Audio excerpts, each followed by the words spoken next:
Hello everyone, my name is Addison Doney and today I'm going to be doing a business project proposal over my fitness company, Fitness Addict Dance Company. Okay, let's get started.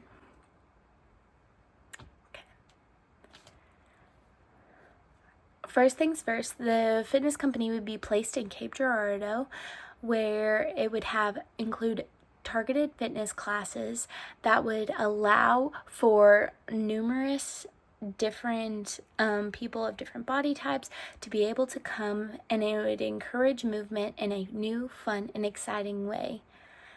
Our mission is to empower every body to move with joy, confidence, and rhythm.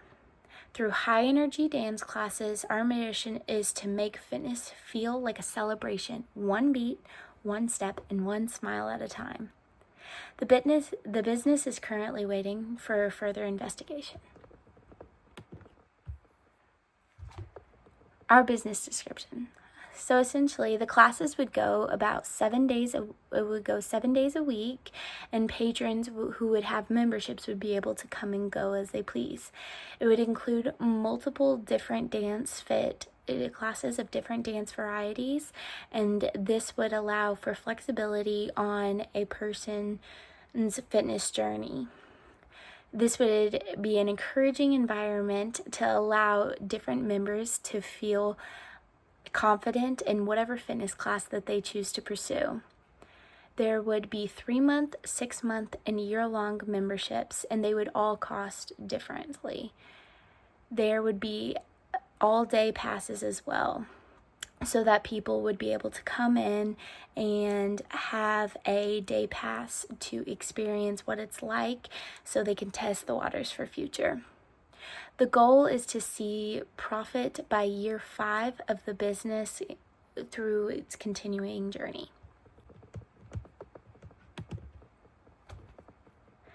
Our marketing.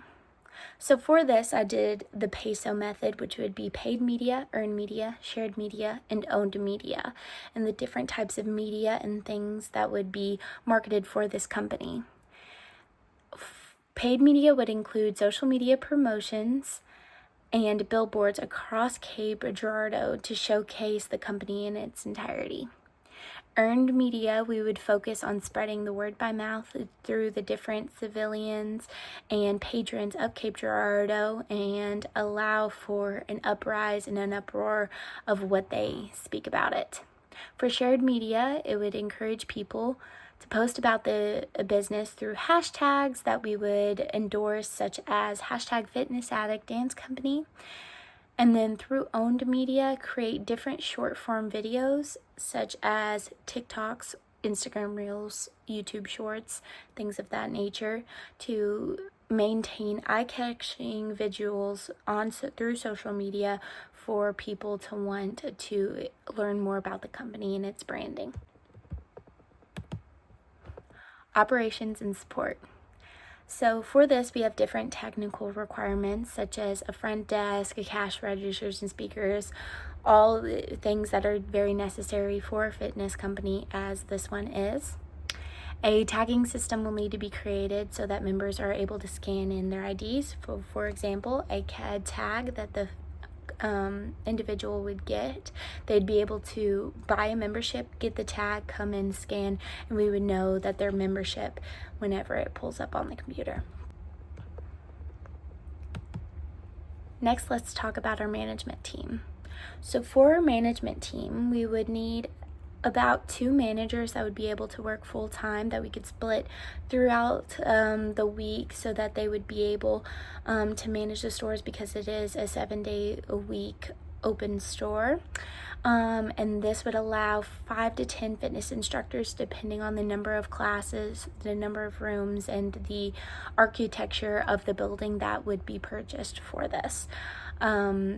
This would allow for the opportunity of multiple different fitness classes and allow for even more marketing to be done to express the difference in this company compared to others like it. Now let's talk about financial plans and projections.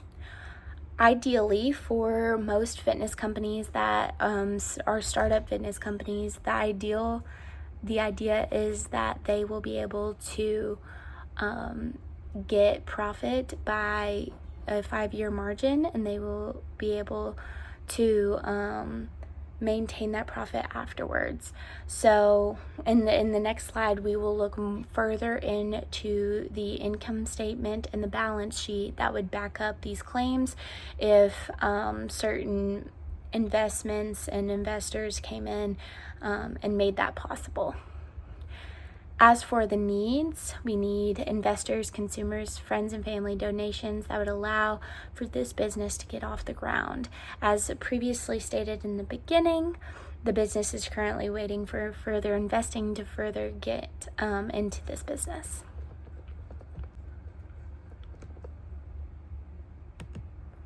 All right, so let's do a breakdown of the balance sheets and the income statements. I know it's very tiny on the screen, but I will try my best. I'm actually going to pull it up separately so that I'm able to look further into it. As for the balance sheet, if we were able to maintain big investing, we would be able to have around $18,000 in cash. Accounts receivable would be around $4,000. Prepaid expenses, $1,500, and that would lead to total current assets, which would be $23,500, and that would be assets among all of the assets that would be owned by us, through investors, and then we would further be able to make money profit off of that. Now this would be a year one balance sheet. This would not be over the 5-year course. Through this we would need a further bigger balance sheet that would lead into the 5-year plan, that would lead into profit being made. Okay, as for non-current assets, fitness equipment, leasehold improvement, fitness equipment would be about $40,000, and leasehold improvements would be $15,000. Furnitures and fixtures, $15,000, and then the less accumulated depreciation would be negative $15,000, leading the total non-current assets as to $45,000, and total assets $68,500. For current assets, we'll do accounts payable, which will be $2,000, wages payable, which would be $1,500, unearned revenue, such as the memberships, that would be $3,000, and then a short-term loan, which would be $5,000. Total current liabilities, $11,500. Long-term liabilities and equipment loan, stay with me here, is $15,000, leading to total liabilities as $26,500. Now let's talk about owner's equity, which is owner's capital, would be about $15,000. Now these are all estimates of what would be able to eventually come based off of other startup gym memberships, gym businesses, and other businesses that are similar to this one. This is based off of an average amount of income, revenue, and everything in between of what they would do and be able to handle. We would essentially be able to handle it. Now this could be slightly changed because of Cape Girardeau's location. However, because there's nothing nearby that is like this, and we'll find out in the next few slides, that would be how we stand out, leading the total equity to $52,000, and then the total liabilities to be $68,500. And as the income statement is kind of an encapsulation of everything I've just talked about, we have revenue, operating expenses, depreciation expense, and then interest expense, all leading up to the net income, which would be a loss the first year of $10,000, and slowly will grow over time. Next, we'll talk about risk and opportunities. Now, there's many risks with every small business and startup business that you see. Fitness is a saturated market. It is. There's a lot of different opportunities for people to take fitness classes and courses and things. However, we do have the availability and the potential to offer niche programs, and that's an opportunity that we see at the bottom. Then the next thing would be seasonal vulnerability. Fitness comes and goes more and more, you know, whether it's talking about January or February, you see a lot more people coming in as opposed to the later months, such as November or December. And that's because of holidays, travel, everything in between.